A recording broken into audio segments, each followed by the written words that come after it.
one of the key things is to be able to know who is accessing the data. Many of the schools we work with in emerging regions don't even have a central authentication database that everybody has an account and a username and a password.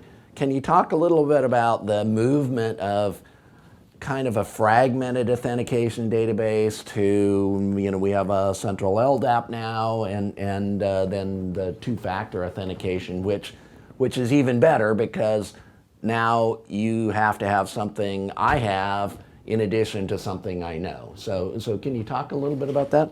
That is really one a very good example of the, say, Protect family in the NIST CSF. And there are multiple other frameworks.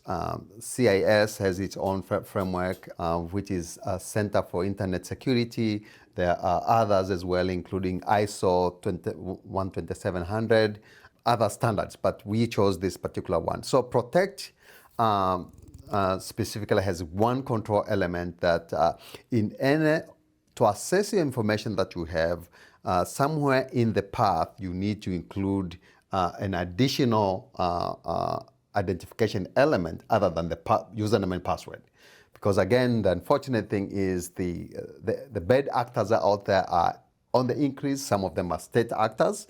And they can very easily get the username and password. So in order to thwart those process, it's important to add another element. And a lot of banking now, they also include the multi-factor, either, as you mentioned before, something that you have, something you know, and something you have.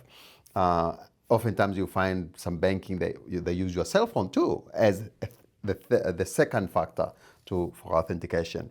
It is really important to have a single identity management tool, because then that will help you in the process of identify.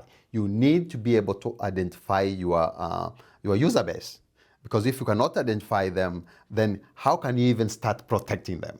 So the key element to start is this element of identifying and trying to implement systems that you can have an identity that everybody can be able to rely on. Once you have been able to identify your user base, then you will be able to implement other things like two-factor authentication that will add this other layer of security. So if a bad actor there gets a username and password, they will have to have another factor to be able to get to that data you are trying to protect.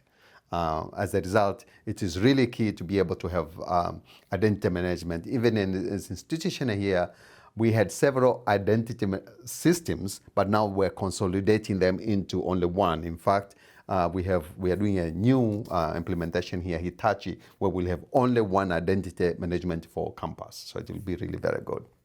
Very good.